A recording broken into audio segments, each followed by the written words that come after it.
Hello! Welcome to Gutter Trash, episode 318. I think that's right. Alright. Hail Caesar! Hail Caesar. My name is Eric. I'm Jason. How you doing? Good. That's good. I'm excited. Are you? Yeah. Yeah. We got a special guest. We do have a special guest. I am outnumbered. Too many youngs. Yep. Well, first of all, we are back at your house again. Yes. You have taken care of your dog, so that she is not an issue at the moment. It should last maybe even as upwards of 12 minutes. She might be quiet. I thought she was going to be the special guest. You mean it was me? Yeah. Should have given him some peanut butter too. So yeah, introduce our guest then. This is my brother, Mr. Joe Young. Hello? Welcome to the show. Yeah. If you have trouble distinguishing our two voices, then any intelligent comments were probably me. Yeah, right. That's probably true. Yeah. Well, they certainly weren't for me or Eric, so. So we went on a field trip. Yeah, we did. It's the first one in a very long time. Yeah, we usually don't leave the house. It's safer here. Usually. Unless you get jumped on by a dog. Yeah, that's true. It Which happens. has happened more times in the past few episodes than usual. She's right now. She's distracted by a bone full of peanut butter in another room of the house. So. Who wouldn't be? Yeah, those are two of my favorite things. But yeah, we did do a field trip out to the Regal Cinemas. Yep. Where we watched Hail Caesar. Yeah. The new Coen Brothers film. Indeed. So, it's only been like an hour or so since that happened. I'm still trying to process it. Absolutely. There's a lot going on. That's what I love about their movies, though. Like, they're very entertaining, and like, they give you a lot to figure out later without ruining the entertainment value of it. It's not like you're just scratching your head and like, I don't know if I like that or not. It's like, yeah, I liked it. Now I got to figure out some of these elements. Right. Yeah, it's a star-studded event. Yeah. And I'm seriously, I'm not sure where to start Yeah. with this. I haven't read anything about like what it's about, but I feel like it's, it just seems like their nod to the history of Hollywood, like the good and bad things in the movie makings of yesteryear. A little bit. And there's also something deeper happening, I think, too. But, and also, I think maybe it's just an excuse for them to film old-style Hollywood-type movies, but just short doses of them. Yeah. Yeah, it almost kind of felt like a, a bunch of short stories. What do they call that? What's the word I'm looking for? An anthology. There you go. Because there's like a bunch of little sections of the movie. Each section's a different style of film that isn't really popular these days, like westerns and epic biblical type things, or musicals, or water movies, whatever that is, water movies. I think we've all seen Water movie. I just didn't realize that was. Oh yeah, Kevin Costner, Water movie. Water movie. Where Dennis Hopper has that musical number in the middle of the ocean. Wait, I thought we were talking about the Adam Sandler film The Water Boy. Yeah, that's a water movie too. Yeah. Halloween H2O. That's a water movie. Chemically speaking. Scarlett Johansson plays an actress who is dressed as a mermaid during a water movie. Yeah. Where she's like, there's like a giant, routine, like dance number style thing. Yeah. You just sold a lot of people on the movie by saying Scarlett Johansson dressed as a mermaid. Right? Yeah. I'd probably, yeah. Yeah. And she looks great in that movie. She looks great in most movies. Yeah. She's, even with a fishtail, she's very attractive. Yep. Well, she looked great in her. No, that's true. Yeah. She wasn't even in it. Nope. She's just a computer screen. Yeah, so what'd you guys think? Did you like it? I don't know. I did like it, but to what degree? Like you said, it's going to take a day. Oh, yeah. It's like a lot of their movies where you have to go home and you don't know where it ranks among their movies in your Right. mind until you sit on it for a day or two and think about it and say, okay, now I know Yeah. how much, exactly to what degree I liked it. Yeah. I mean, you and I have reviewed numerous Coen Brothers movies at this point, and I think we say this every time, is that, like, even when they make a bad movie, it's still pretty good. Oh, yeah. Yeah, I like every single movie I've seen by them. There's a couple that I think are like weak, Right. compared to the rest of their oeuvre. Right. Is that a word? But Oeuvre. yeah, I'd rather watch the worst Coen Brother movie than the best anybody else movie. Right. I think my initial gut reaction, though, is this may be one of the weaker ones. You think? To me, yeah. I like it a lot. I like it a lot. I feel like I'd want to see it again, before I went off and like reviewed it or anything on a podcast. Right. Because there's a lot going on. There's so many characters, and Yeah. it all kind of ties together, though. A little bit. Yeah, enough. I mean, like, the Scarlett Johansson subplot doesn't really Right. fit in with the rest of the movie, other than, just a thread that, Josh Brolin's character has to deal with. Yeah. Right. Yeah, Josh Brolin's like this like studio manager is what he is. Basically, yeah. And he's basically trying to wrangle all these, things that are kind of falling apart together. And I feel like it's just one of those things that it's just another thing that he has to wrangle together. And because a lot of the movie is about him and his decision to stay as at his job as the head of the studio, or Right. do something less frivolous and more serious. I don't think it's so much less frivolous, but just less stressful, I think. Right. It is, well, he's been courted by Lockheed Martin to take a new job away from, Hollywood. And their whole position is that it's not frivolous. Yeah, right. But it's important work. Right, yeah. Destroying other humans. Exactly, yeah. Because, yeah, this is set, what does it say what year exactly? It's 40s, right? I think it's in the 50s. Is it 50s? Yeah. I think I noticed actually on one of the sub movies where they're Oh. running the credits, it said 1951 in Roman Okay. numerals. So Okay, cool. judging by that, that's where I got the. Yeah, 51 sounds about right. Yeah. Yeah. So yeah, like and that's something that is just great about this movie. All the cars and like clothes and yeah. everything. It's so worth watching just for all the cool cars and clothes. But yeah, but I think it's about I mean, not only is it a love letter to Hollywood, but I feel like it's like the serious element of it is judging what is important in your life.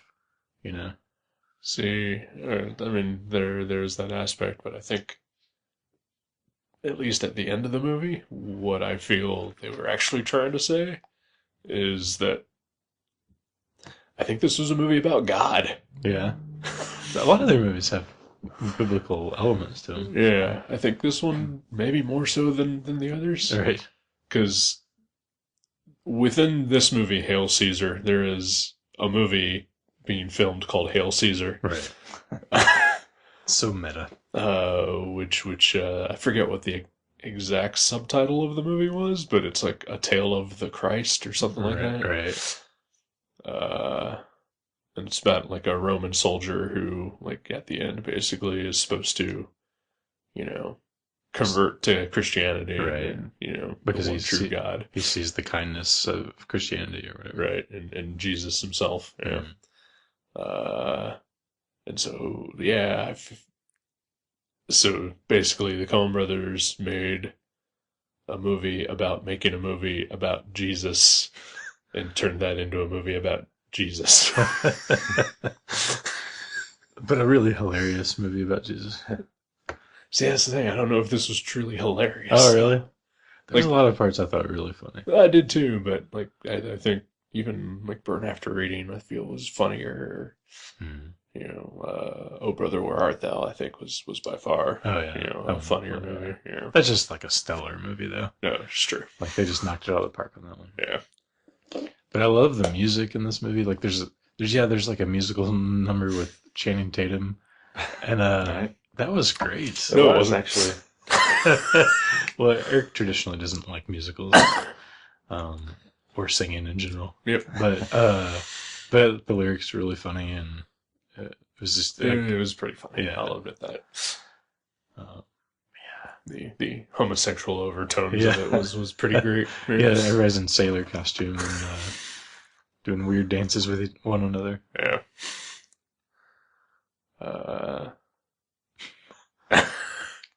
Yeah, then there's like a secondary subplot. Well, like part of the main plot is George Clooney plays the star of Hail Caesar who gets kidnapped. And so Josh Brolin has to like figure out what the deal with that is. But there's also like a Western star who gets forced off of the movie he was making and is forced into making a like a period drama type thing, Right. but he is just completely ill suited for it. Right. There are a lot of things happening Yeah. in this movie. They really are. And I'm still trying to tie them all together. And a theme that I see reoccurring is talking about doing, how we said the main. Josh Brolin did a great job, by the way. I think he was my Oh, favorite yeah. character. But Yeah, he was awesome. he's trying to decide if he should be what's the right thing for him to do, and should it be more serious, or is that really even something of value to do something that's considered serious by most people? And I kind of feel like the Western guy was in the same boat, like making the movies he's comfortable with and good at, or Right. being forced into a more serious role in that period piece. That he was having no fun That, doing. that wasn't more enjoyable for him, but it's more serious work. So Right. it's kind of a reoccurring theme Yeah. throughout the movie. And even I would say George Clooney's character kind of has to Right. face that thing with Right. once we get what's actually happening to him is revealed. Right. Yeah. Like, what does he believe? Should he go with what he really believes in, or should he just stick with what he's good at and comfortable with, and Right. get some accolades? Yeah. I Yeah. don't know. I don't know where I'm going with that, but I'm just saying I just Yeah, kind yeah, of tying yeah. that together. Yeah, it's definitely a theme.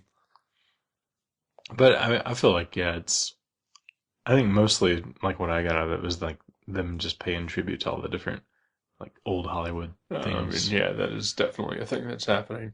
Except no noir. Well, Because I feel probably because they've done it so They've much. already- right, Yeah. yeah. Yeah. Like, yeah, we're good at that. Yeah. Again, there we go. Uh-oh. Oh. Again, what? Like another part of the theme about, doing something you're good at and Oh, comfortable yeah. with. Right. Maybe they Yeah. themselves are like, well, Yeah. we know that we can do noir. Right. Yeah. We've never done a water movie. Right. Yeah. And they've done everything. They've done. You consider a Western even kind of theme. Yeah. No Country for Old Men. Right. Yeah. And yeah, a lot of different. A lot of noir. Like Yeah. noir comedy lot and of- right. noir non-comedy. Yeah. There's even a little bit of slapstick in this movie, too. Yeah. They always throw that in there too when things are getting too serious. Right. They have some entertaining. You're always going to laugh out loud once or twice, and George Clooney does such great comedy with Oh, them yeah. too. Oh, yeah. He's very physical. Yeah. I was trying to think during the movie. He's done a few Coen Brothers movies at this point, but he's always in a comedic role, Right. I think. I Yeah. don't think he's ever done any of their serious movies. Right. Yeah, I think you're right. Maybe they see his value. He's always so serious in his most Oh, yeah, movies he yeah. makes. Yeah, I'd like to see the Coen Brothers get John Hamm in one of their movies Oh, that would be great. because he's so funny and underused as a comedian. Yeah. Right.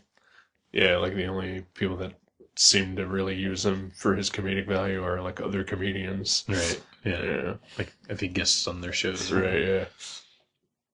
Um, yeah, I really liked it. I'd love to see it again, actually. I mean, yeah, with all their movies, it's visually stunning, and Oh, it's yeah. definitely engaging. And Yeah. it's so they like. I mean, people always put the word quirky with the Coen Brothers, but they have like an oddness to them that Yeah, isn't just like for the sake of being odd. It's just like it's so unique. It's Right. such a unique It really voice. is. I think this one may have, maybe other than Oh Brother Where Art Thou, I think was probably one of their more odder films. Yeah. Yeah, like just because I was never bored or like just thinking, geez, what's happening? But like I was thinking, like, what is happening? Like I'm just Right. like I was engaged like the entire time, but having no idea where anything was going Right. or how it all tied together. Yeah.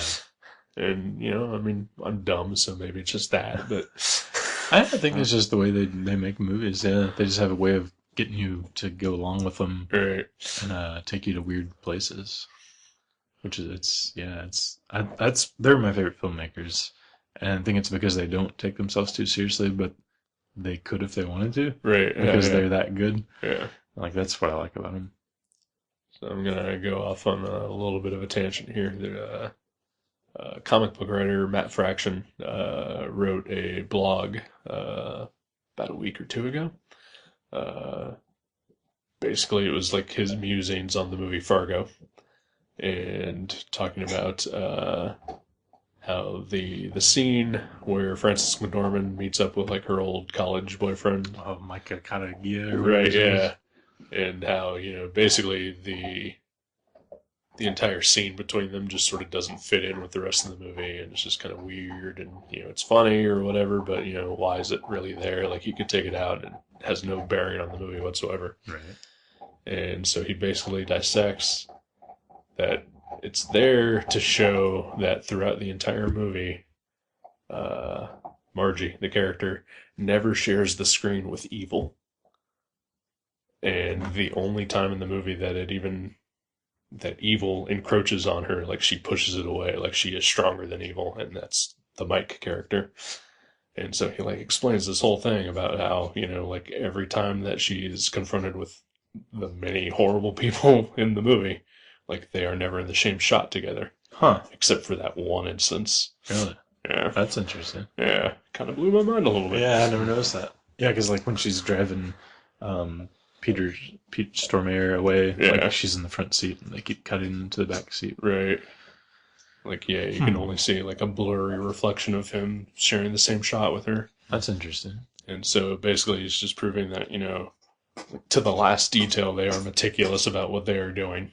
And they know what they are doing. Right. Like there's a plan for everything that they've done. Right. Yeah, so things that seem like you could take them out and not lose anything, there's probably something there. We just have to Right. wrap our heads around it. Like even in like that scene you're talking about from Fargo, I thought if nothing else, it gave you a sense of her realizing what she does have with her husband. Right. Like I mean, yeah, there's reasons for it there too, but you could easily remove it from the movie. right. Oh yeah. Yeah. But yeah, I'm sure Hail Caesar has a lot of things that Right. like if you really Like thought about ultimately, like the whole Scarlett Johansson subplot, you could easily take it. yeah. Like I don't think it has any bearing on the movie whatsoever, but there must obviously be a reason that it's there other than to have Scarlett Johansson in a bikini or whatever. Right. Yeah, I'm not sure. I know. I mean, she had to make a big decision in her Right. end result too. So Right. I don't know how to tie that in exactly though. But there's Yeah. probably something there about that decision making process. Right. Yeah, I don't. Yeah, I mean, a lot of that I think is just like showing all the different weird characters and things in sure, Hollywood, yeah. and you have to like, all the characters and situations that Brolin has to wrangle together. Right. Mannix is that his name? Mannix, Yeah. yeah. Which is a great name. That's probably why I was a TV cop. Yeah. But yeah, I thought it was great. I mean, it's a good movie. Like, I mean, again, all Coen Brothers movies, that at least the ones I've seen, have all been good. But yeah, they do all. There is a ranking, and I think my initial reaction to this is it may be one of the not top of the list good ones. Right. I could see that. Yeah. We actually went with a fourth co-conspirator here. Right, We saw it with our friend Neil. He had to leave early. He couldn't do the podcast. So Yeah. I wonder if he had a different take on things, because we didn't really talk after them. We all just kind of left. So I'm curious what he would have thought too. But he's probably busy putting decimal points on the end of equations right now at Right, 7 cents per. But maybe he'll comment in the blog on that that'd little be cool. thing here. I mean, he does listen occasionally, so he should comment. Neil. Yeah, but I mean, yeah, like he was never not enjoyable. Right. Yeah. And I was definitely engaged, to see it through to the end and then, see what the resolution to it all is going to be. Well, you never know what details are going to surface to tie everything Right. all up, so you're engaged the whole time because you got to catalog every one of them. Right. And yeah, there are a lot of threads of stuff happening throughout this whole movie. Right. A lot of decision. Like every character makes a decision. It seems like I'm even thinking now of the one of the characters getting on a sub and he's deciding between his dog and a lot of cash. Yeah.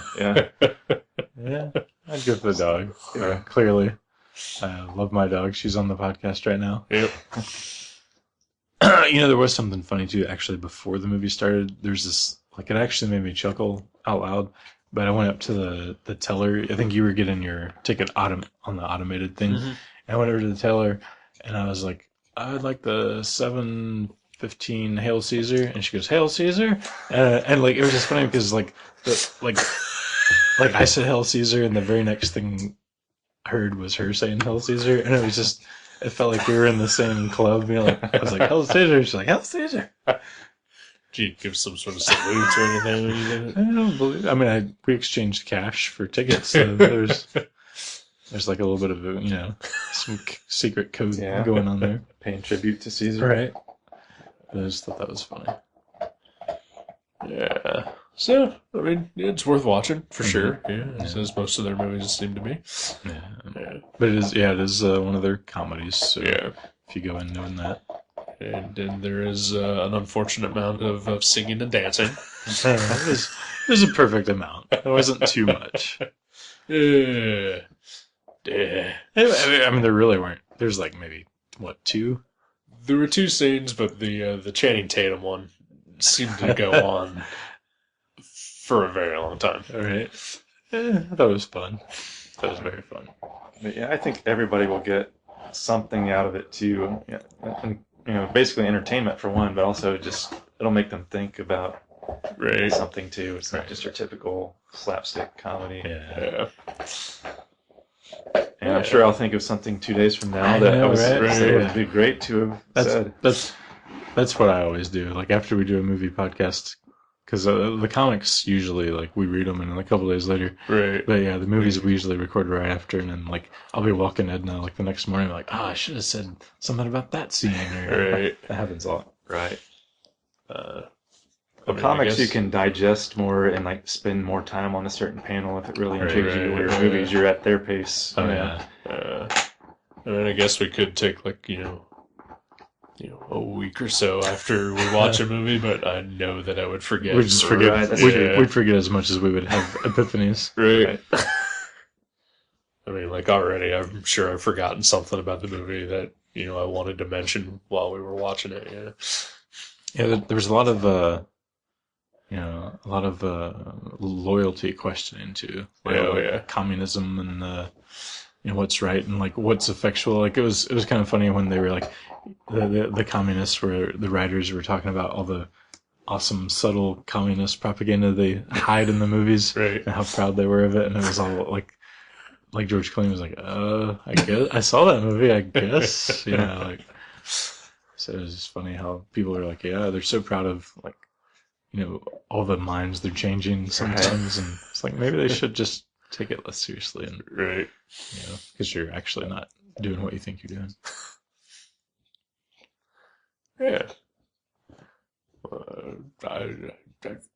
Again, it's probably one of those things where, I'm gonna think of something brilliant to say about this thing, but, I'm still just kind of processing it and trying to unpack it, but Yeah, it was good. yeah, It was good. It was fun to hang out with everybody too. that too. I did eat some popcorn that left my belly a little upset.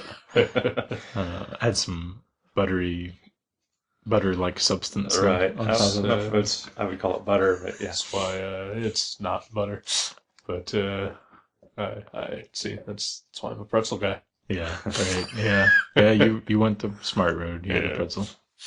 I had an entire bag of Sour Patch Kids that I snuck in. Yeah, That I bought at a Circle K, and that's Mike and Ike's that I bought at the local grocery store. So. Joe had a whole Now the cinema police will be knocking on our door after listening to this podcast.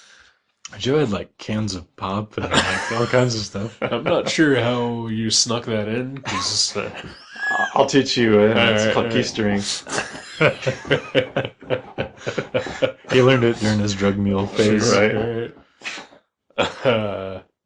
We went to the theater and there was only 4 other people besides us in there. That's awesome. It was pretty fantastic. You'd think there was something else going on Yeah, tonight. yeah. Right? Yeah, hey, we'll never know. Yeah. All right. Well, you want to take a break? Sure. All right. We'll be back. We'll go listen to my dog chew on a bone. We can do that right now. Yeah.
Hey, welcome back to Gutter Trash.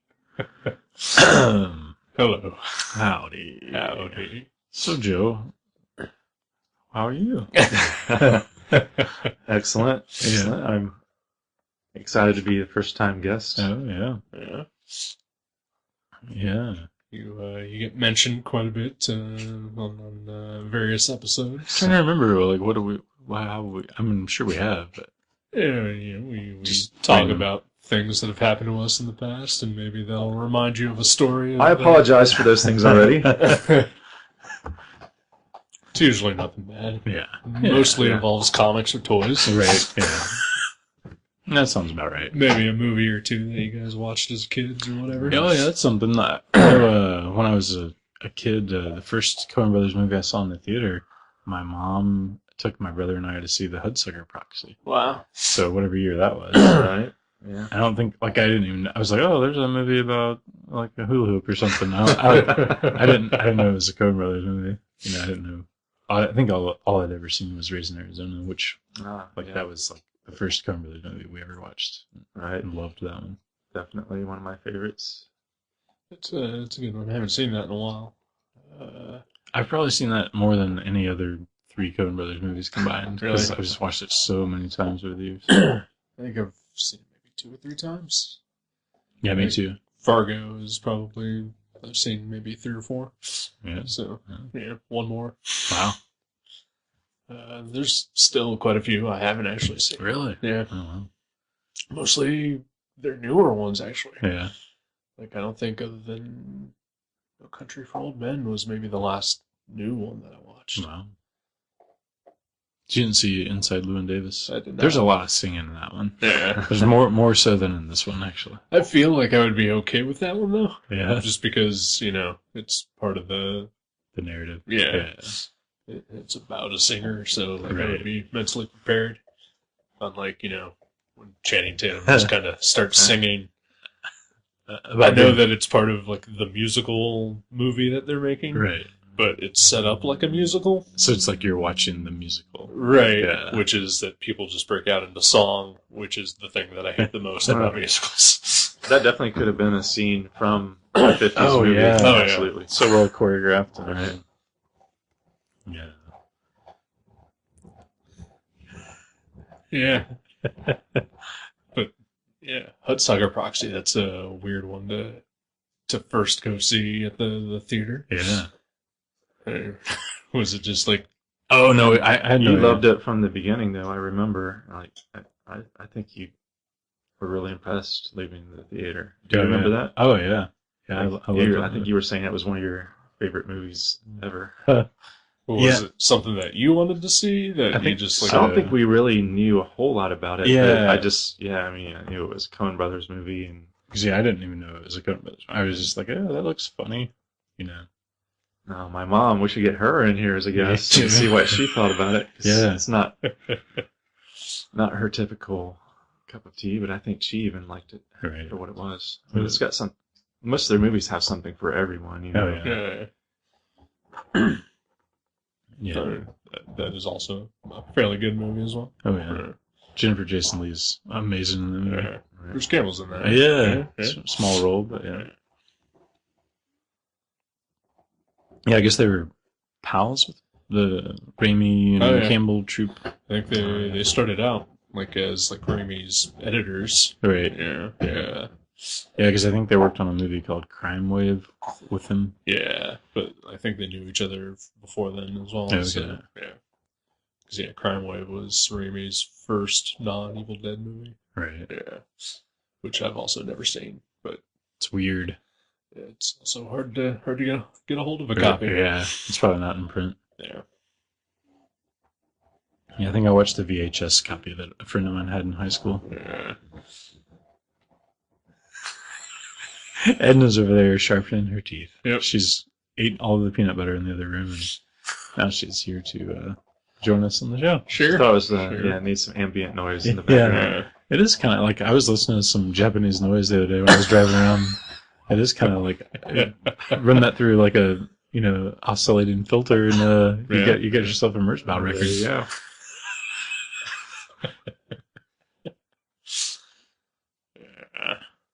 Go on tour as long as you have enough peanut butter. Right.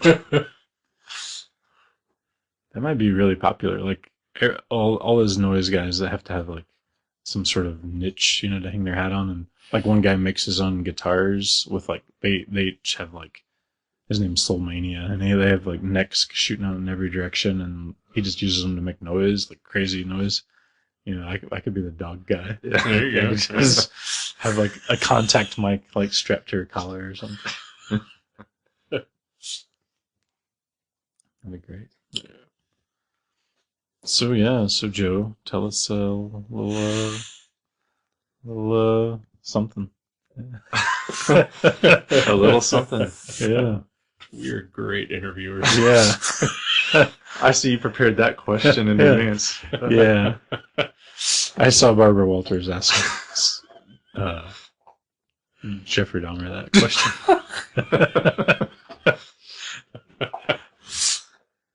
I don't know what's more disturbing, that I'm Jeffrey Dahmer or you're Barbara Walters in this analogy. Right? Oh, we've had worse role playing than that. Yep. In this very room, probably. Oh, man. So yeah, you're back at Mavericks. Sometimes, yeah. We yeah. mentioned that before. Like, you worked at the comic shop that I work at now. You worked there in the 80s. Good times. Yeah. And then you left in like 98, I think it was. Something like that. That's true. Yeah, that would be correct. About right. But yeah, you've been helping out like once a week, which is fun. Yeah. Get back It in the is. fold. That's always going to be like a home, because I spent a lot of time not only working there but just shopping there Oh, yeah. too. So Like before we worked Right. there, yeah. And, Jack, sometimes both at the same time. Yeah, right. Working and shopping. Yeah, that's true. But yeah, it's a great place, great group of people. And Jack he's family. yeah, Right. yeah, Jack is family to you guys for sure, and I think he always kind of treats his employees, former and not, as Oh, yeah. good as he possibly can. Right. Yeah. Sometimes like a weird grandpa, Yeah. Yeah. but And also, not necessarily treating you good, but like giving you, lots of money or benefits or anything like that. But he makes you feel special. right, yeah. Very close. We do okay. Like I'm sure I could make less money doing a job I liked less. So Right. yeah, Or you can make more money doing a job you like less, which Right. leads us back to the movie. right, yeah, yeah. Or our friend Neil. Our friend Neil, yeah. Hold on a Hi, second. Neil. We're thinking of you. He probably earned as I don't know, as much in the last 4 seconds as I do in an entire day, but Hey. he was doing it with decimal points instead of Silver Age Jack Kirby comics. So there, Neil, stick that in your ear. No, we miss Neil at the shop, but at least we have my brother here. So. Yeah. I appreciate that. That's Yeah. big shoes to fill. But I do my 5 hours a week to do what I can. Yeah, it takes Joe 5 hours to do what Neil did in 40. But, yeah, good times. Good times. So what is, now that you've had time to rank all the movies except for the current one and Coen Brothers, what would you say is your all-time favorite? My favorite? I'd probably say Raising Arizona. That's still mine too. Yeah. Definitely. And I mean, there's a nostalgia for it, but that could be part of it. Yeah. I think Oh Brother might be their best made movie, but I think their most underrated movie is definitely The Man Who Wasn't There, because I think that's Right. one of the best movies they've made, I would agree with that. and you're like, it's hardly ever on like the like Any list. the yeah. makers. I mean, when Right. it says like the makers of, they say Big Lebowski and Oh Brother, and both great movies, but Right. And I love Big Lebowski, but it's definitely their most overrated movie for sure. I mean, I don't know. I guess it's got such a cult following. I see what you mean, but I think it's a fantastic movie. I love it. Yeah. Do not get me wrong about that. I love it. I actually just watched like 20 minutes of it the other day, Right. just cause. But I think this is one of those instances where like the fans of that Yeah, movie make right. it Like awful to Lebowski be a Fest. fan. I actually was gonna go to Lebowski Fest, not the one like out west, but there's one in Columbus, and I was really excited about it, but I just ended up not being able to go. But it is weird to me that, like, you know, it has such a like weird cult. I think anything that has to do with beer and weed gets like a following. That's true. And that's just their movie about beer and weed. So. But like, I love that movie because it's like, it's a detective movie. It's like an old-timey detective movie. It just happens to be the detective is just a stoner who wears a bathrobe all day and likes the bowl. Right. Yeah. Yeah. Yeah, but Man Who Wasn't There, I think, is fantastic if you haven't seen it. It's a great, like, noir movie, but it's so, like,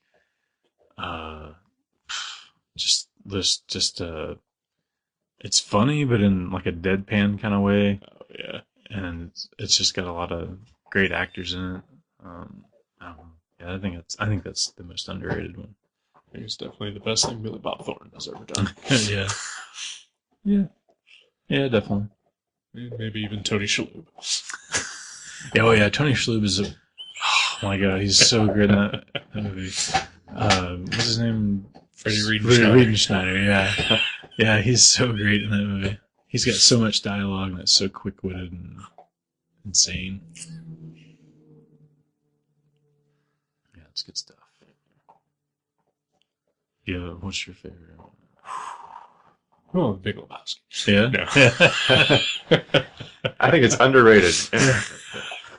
I mean, the thing is, like, you know, I mean, yeah, there's probably like 5 or 6 of their movies I haven't actually seen.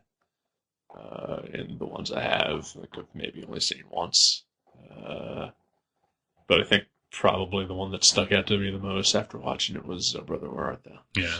Yeah, I think it's the one I came away with the most, you know, happy having watched it. That is great. Yeah, it's just beautiful. Everything about that movie is beautiful. Like you said, I think Raising Arizona for me just has a nostalgia factor too. Oh, yeah. We owned that VHS tape right. and watched it. I don't know how many, like you said, so many times. Oh yeah. Never got tired of it. I still have that exact VHS tape and still managed to keep a VHS player around where I can just for that play reason. it. Just for not having to replace all those old movies. But it's great. But yeah, I could sit down and watch it and enjoy it just as much every time. Yeah, I think it's one of those movies that kind of blew my mind when I saw it because I'd never seen anything like that. Right. As far as just, you know, just strange but so funny and I don't know. And back when Nicolas Cage movies were always really Yeah, good. I mean, he was an eccentric Yeah. character. His movies are still always. I know that is a movie too. Like every time I watch it, like somewhere in the middle of the movie or towards the end of the movie, I'm like, oh yeah, this is Nicolas Cage. like it just doesn't even look like him or sound like him. Right. But all he has is like a little longer hair and a mustache. Yeah, he's so good in it too. He's incredible. I mean, back then I liked almost everything quite a bit. Oh yeah. You have to kind of wonder though, because I mean, the Coen Brothers, you know, they reuse a lot of the actors that that's they true. bring in. But they only ever use Nicolas Cage the once. Yeah, right. So I gotta wonder what kind of person he was to work with there. I've always heard, like, what was it, Vampire's Kiss maybe? Got the CD commentary and Oh yeah. and yeah, have you ever listened to that? It's really you gotta. Really? They said he was so difficult to work with because he had very high standards. He was an actor's actor, and Right. and like remember the scene where he ate what was it, the cockroach? Oh, no, in it was a dove. Vampire's Kiss? Oh yeah, cockroach. Yeah, that's right. He said being such a method actor, like he wouldn't let them cut away from it, or he really wanted to do it. Eat the live cockroach. Yeah, because he was so into the part and everything. And they said that he was so annoying about it that they made him take another take, even though they got it right the first time, just to make him do it again. So you think he was just probably not great to work with? I think he just, I think he just he seems wanted like to a be person- perfect. And, you know, he had that actor family. He's Yeah, coming sure. from He's a too. Coppola, yeah. But he Well- also, I mean, he seems like a guy who probably takes himself super very seriously. seriously, yeah. But they never worked with Randall Tex Cobb again. Right. So I don't know. He may have died. Oh. No, he lived a while. Okay. He was on an episode of Married with Children. Although there's a podcast we've mentioned before called The Dollop. He was part of a story on one of those episodes. Randall Cobb. Yeah, the boxing one. Oh yeah, that's right. Yeah. The Dollop is great. Yeah. You guys should totally be listening to that right now instead of this. Seriously. I was going to say something else. Oh yeah, the Nicolas Cage thing. Yeah, I don't know if you've ever seen it. I know you haven't, but there's a documentary called "The Death of Superman Lives," Oh no, I have not. which is all about the Tim Burton Nicolas Cage Right. Superman movie that never got made. There's a lot of footage of Nicolas Cage, like getting like fitted for his suits or whatever, and then like him just having conversations with Tim Burton about the movie that they were going to make, and yeah, he definitely seems Right. not humorless, but definitely somebody serious who's about it. very full of himself. Right. Yeah. Yeah, and I don't mind that to a certain extent. Like I appreciate an actor who wants to Right. be totally immersed in the character and get everything perfect. And I Like think Gary Oldman or somebody. yeah, Robert De Niro was probably like that in his early days. And, Right. Like, it leads to some quality work, but also it kind of grates the nerves of Right. everybody you're working with. But at least like there's directors that have said, "Hey, I'll work with that guy again." Right. I was surprised John Goodman wasn't in Hail Caesar, like in some sort of. Because he's Yeah. he's been in more Coen Brothers movies than anybody, probably even more than Frances McDormand. Yeah, Yeah. which she had the bit part in there. She was great. She was great in it. The projectionist. Yeah. She almost got murdered by the. See, that was something too. Like the film industry almost killed her. Right. Yeah. Aging women are, not treated well by the film industry. That's true, yeah. That's what it was. Should be in that. Yeah. Yeah. So you used to work at Mavericks. You kind of work there now again. Right. So you're obviously Moonlighting a little. and baseball cards. Does Mostly. Maverick still carry these? Yeah. Yeah. So like, what kind of comics do you still read any? Do you... No, not as I would like to get back into it, but I know you bought one a couple weeks ago. yeah. Yeah. I'll still. There's certain artists and writers I will take anything that they do, but Like But, me. of course, Jason Young is number one on that list. But unfortunately, a lot of them that I really was into, like Dave Sim and Jim Woodring and all those guys, don't publish much anymore. Right. So it's easy to buy everything they do because it's Right. one thing a year. Yeah, like I've read everything Joe Matt has done in the last 10 years. I've read today, Right. which is nothing. So I really haven't just delved into all the new guys out there. I'm sure there's some that would just blow me away, but it's a trial and error thing of trying a few things and see what, I know. it's just finding time more than anything. Yeah, time is the big factor in me reading anything. Like, I've said it multiple times. Like, unless it's for gutter trash, I usually don't have time to read much of anything. I do read some comics that we don't review for the show, but it's few and far between. And it's mostly like stuff by friends of mine, like mini comics and things like that, or like my absolute favorite books, like a new issue of Crickets by Sammy Harcum came out this week, or last Tuesday or whatever. And I had to read it when I got home. Like it was like after midnight when I got home from work, and I had to read it before I went to bed because I was so excited. Like it's number I think 5, and he doesn't. I think it's been more than 5 years since he started the series, so it's not like something that comes out very often. Right. But when it does, I'm so excited. I just have to like. There's certain guys like that, or ladies like Carrie McNinch. I read hers whenever it comes out, but for the most part, they just pile up until we review them for the show. Right. Yeah, I've spent the last 2 days and also last weekend just trying to organize books. It's like I've got now like 3 long boxes of organized comics that I haven't read a single one of them. Yeah. Wow.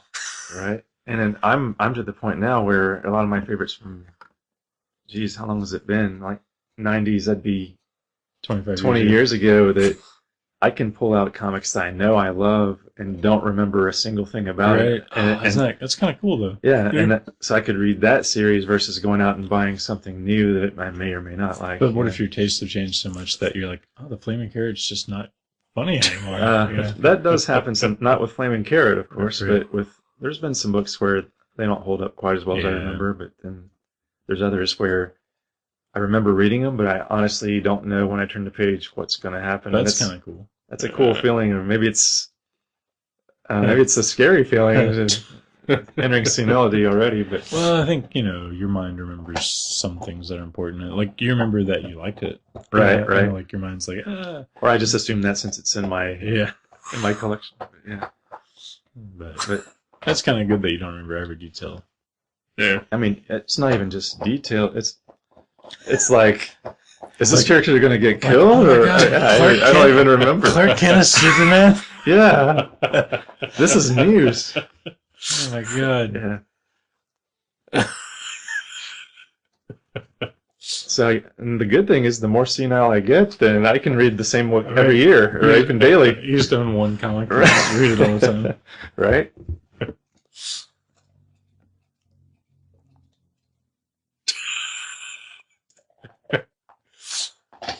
Goo showed up and exerted a calming influence on all of us for the first second. Yeah, He's very zen. my 18-year-old kitty cat. He is awesome. Except for on Edna, there's no zen over there. No, She's chewing right away. She's anti-zen, as I think most dogs are. Yeah. At least her age. Yeah. Yeah, I would also say just most dogs in general are not calm. Right. No, they're supposed to. I mean, that way if like somebody gets on our turf, like another drug dealer, Right, yeah. our dogs let us know, and then we can, or like if the cops show up, we can flush everything because the dogs will bark. Yep. Yeah. That's what they're here for. Yep. For some reason, I don't feel like Edna is the kind of dog that would do that. I mean, when I was with my ex, she lived in a house with 13 dogs. wow. I mean, I was with her for a year, and every time I would go over, every single dog would freak out as soon as I even walked onto the patio. Right. But I come over to your house, and Edna just kind of stares at me through the kitchen window and just doesn't do a thing. Right. Wear a postman's uniform next time if you want to get that experience. Yeah. She gets a little more excited about uniforms.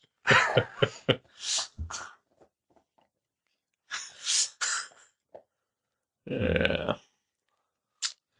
So either you watch or read anything recently that stood out to you? I've been watching a lot of Bob's Burgers, and I read that issue of Crickets, which I can't say enough. Crickets is a book. I think Sammy Harcum is in that troupe of Jim Woodring and that class of cartoonists that you would be like, wow, this is great. I'll have to check that. Yeah. It sounds kind of familiar. I don't know if I've seen him at a show, maybe. Or I know I've heard the title. Maybe you've seen it at Mavericks, possibly. Yeah, I think we ordered a couple copies of the first couple. We only got the one copy of the new issue for me because I just don't think anybody else would have bought it. And it's a crazy size. It's really weird sized, and I don't know. I sound terrible. I can't support the thing Trying I to love. promote it, yeah. but it's just I know our clientele, and unless it is regular sized and something Batman. they're familiar with, yeah. It's got to be a number one. I know. We used to order an extra copy. Me and you would each buy an Acme Novel Library and order one more, and I'm sure they're still there from 20 years ago. Yeah, talk about weird sizes and books. Yeah. There's not a lot of adventuresome comic buyers that are. There's a few, but even. You know what? I'm gonna reorder every issue of Crickets. That's There we go. when I get to that. This conversation has made me think I should do that, and I'll promote them. If you're out there and you are looking for a book to read, I highly recommend Crickets. Soon to be available at Mavericks. Soon to be available. I've never heard of it before this very conversation. Oh, yeah. You love it so much you've never mentioned it. Oh, I'm sure I've mentioned I probably thought I was talking about how quiet it was. it. Right. I was just enjoying the crickets. And Yeah. you're like, oh, Edna's asleep. That's cool. Well, yeah, the first 2 issues are like anthology of a bunch of short stories, and 3, 4, and 5 are the first 3 parts of an ongoing story called Blood of the Virgins Blood of the Virgin. It's about people making a film called Blood of the Virgin. It's kind of like the movie we watched tonight.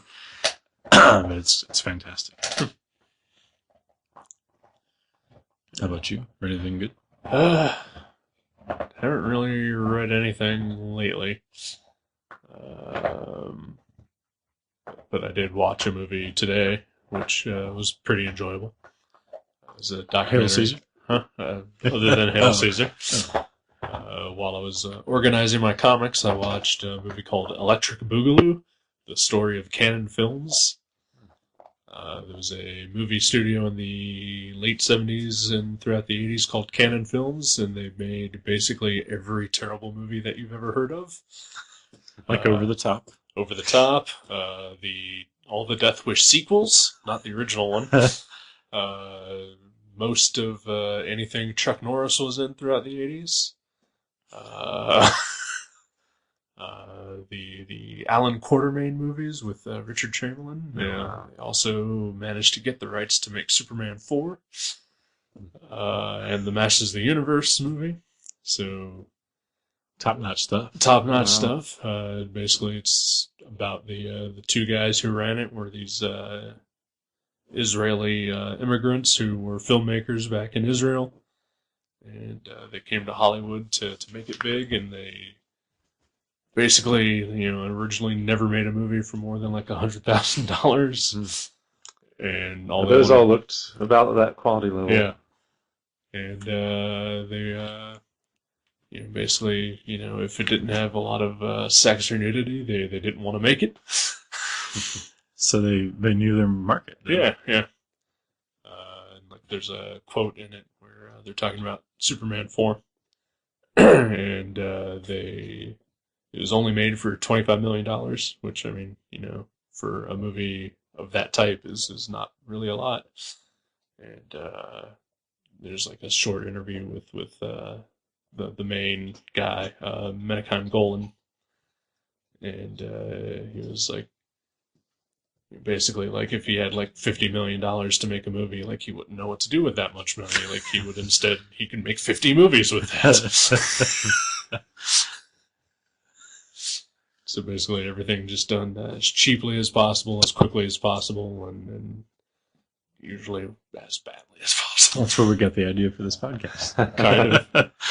Although there was one thing where they're talking about like the film production, and it reminded me a lot of like what I've heard about, like, Silver Age DC comics, where basically he would hire someone to make a movie poster, and then they would try to figure out the movie to make for that poster. Wow.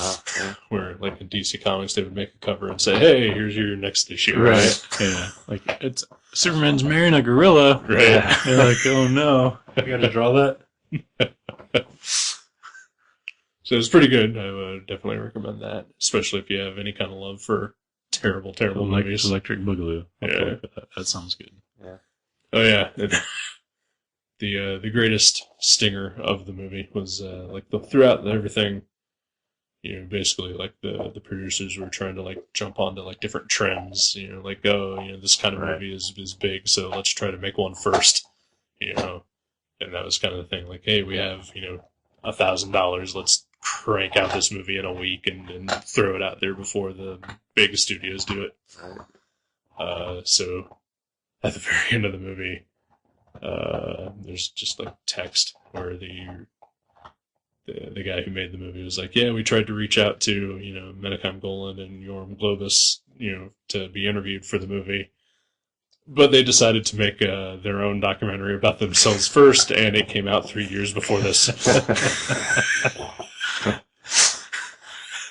Like they got the idea and made their movie. Wow. That's amazing. Hey, Ed. She just brought me her bone. And what about you, Joe? Anything you've watched or read recently? I've actually been getting caught up on all the Marvel movies lately. Oh, yeah? Just think working at Mavericks got me Awesome. got me motivated to see the ones I'd missed. So I think I'm pretty caught up on all those now. Oh, yeah? Which I was telling Jason, they're not going to be the most thought-provoking movies, but they're just so enjoyable. Yeah. Every one of them is like reading a comic. I appreciate the quality level that they're all Right. putting into them all. I love to see comics finally getting the, being taken seriously by Hollywood instead of just saying, Right. "Oh, we're targeting 12-year-olds," Yeah. and or doing the fast and cheap versions like you were talking about too. Right. Just every one of them has been pretty good. Yeah. I like that they're taking them seriously in that regard, but I wish they were having more fun with, like, the Avengers movies have been pretty fun. Right. I'd say the Marvel ones are all, Yeah. have a sense of fun and Yeah, I don't know if you've seen Ant-Man yet. That one's kind of in that same vein too, where it's more. it's a comedy. Right? Yeah. Of course, like stories like Thor, they're very serious, but I mean for what it is. But there's also fun in them and Right. also, humorous moments. Yeah. They're all like pretty well written comic stories to me. Yeah. I do have to see Ant-Man. I haven't seen that one yet. Say, because I think what you're mostly thinking about is probably the DC movies. DC, yeah. Right, yeah. I think, mostly DC. Yeah. Yeah, they still don't get it. They're behind. Oh, yeah. I think the thing I like most about the Marvel movies is that even each one individually, like, even though they're all based on superhero stuff, like, they're also their own genre of movie at the same time. Mm-hmm. Like, Ant-Man is like a comedy heist. Right. And, like, Captain America was like a political thriller. And, Guardians of the Galaxy was like a space opera, so they're all taking their own, tone or twist on a different genre other than just being A superhero movie. Right. And I feel like that's just like when Marvel first came out with comics way back in the day. They took, DC was doing superhero stories, and I like the DC stuff, but Marvel added that twist of just, I don't know, you can relate to it. It's like they added the human element where people have relationships and problems, real life problems, and Like cats and dogs. yeah, cats and dogs, and and just even arguing amongst themselves. I mean, you rarely saw the Super Friends have a big blow up at the Hall of Justice, but like the Fantastic Four were always infighting. Right, and Hulk is always fighting Wolverine, who's always fighting somebody else. But I think the movies are the same way, where it's, I don't know, it just seems like, right. The DC is all about the superheroes and just strictly their battle with the supervillains, and then Marvel's more of like got them all lounging around and talking, and Right. a lot of more dialogue and just the human element, which I think adds a lot to it. Yeah, they're more relatable. Like Steve Rogers, even like half the time doesn't have his mask on. Right. I think the main problem with DC lately, anyway, is that they're trying to do the Marvel thing, but they're getting all the elements of it wrong. Like, like, oh, well, let's make our characters more human and relatable, but that means that they're all sad and just angry all the time. And and we'll have turmoil by making Batman and Superman fight each other. Right, yeah. It'll be epic.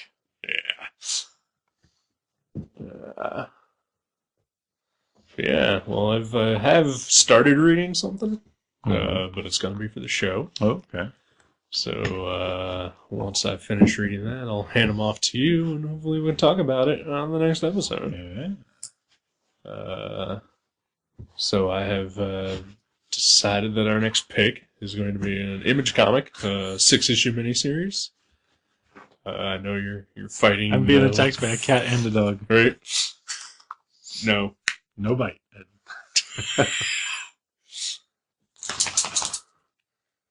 So the book I'm picking is called We Stand on Guard Oh, okay. by Brian K. Vaughan and Steve Scrose. Scroce? Scrose? I don't know. I've heard it Scrocy Yeah. before, but who knows?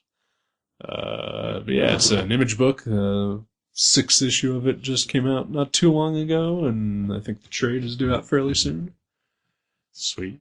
So, About America's war with Canada, right? yeah. Okay. Mostly, at least, I've read a couple of issues of it already. It's from the Canadian perspective. Yes. Okay. Of the invading forces of America. Right. Awesome. I'm excited. Yeah. I like Brian Vaughan, and Yeah. I have not read that one yet. Sweet. Yeah. That'll be the next thing, unless you're vetoing. No. Okay. I would not veto anything Brian Vaughan did. Oh yeah, because I would. Yeah. Like what? Saga.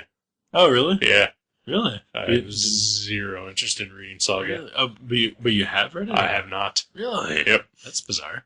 I do not want to read that book. Just because of the hype? Or what? Nope. Just does not look like anything that I would ever enjoy. Man, it's good. It's very good. Take your word for it. Yeah. It seems to be the consensus. Do not want to read it. So I won't pick it for the show. So Yeah. Yeah, I read the first couple of trades, so it's really good. I'm sure it is. If you're into that fantasy sci-fi bullshit. It's like Star Wars, but for adults. Oh, okay. That was actually the tagline they gave it early on, which Right. was like kind of insulting to Star Wars Right. fans. Star Wars is all ages. Yeah. Star Wars isn't just a kids thing; it's an all ages thing. But it's mostly for kids. I don't think so. I think it's all ages. I think I enjoyed it as much now as I did when I was a kid. You're also... I'm all ages friendly. I'm for all ages. Sweet. We stand on guard. Yeah. Awesome. Well, thanks for joining us. Yeah. Not just for the show, but for going to the movie. That was fun. That was a good time. Yeah, you don't get out to the movies that much anymore. Do you? I don't. I typically that's like mostly my least favorite place to see a movie is at a movie theater. So I typically don't go to the theater. Ideally, it's one of my favorite places to see a movie, but it's usually all the other people that ruin that experience. Oh yeah, if it's Yeah. just me in the theater, or like me and whoever I went with, that's Right. amazing. But usually it's not worth the money for me because there's some jerk with a cell phone or Right. whatever. We should just plan on every major event Yeah. that's Yeah. pulling people away. Yeah. So next one will be let's go 4th of July When- about Yeah. late Nope, night show. no, that will not work. When's the World Cup? Are we gonna go to Europe to watch? Isn't that big here? All right. Well, yeah, looking forward to reading We Stand on Guard. Cool. All right. Well, talk to you next week. Yes. Goodbye. Thank you for listening to Gutter Trash. You can subscribe to the show from guttertrash.net or from iTunes and leave us a review. Visit guttertrash.net for email information and for other podcasts and websites in the Gutter Trash Network. Thanks again for listening, and we'll see you next time.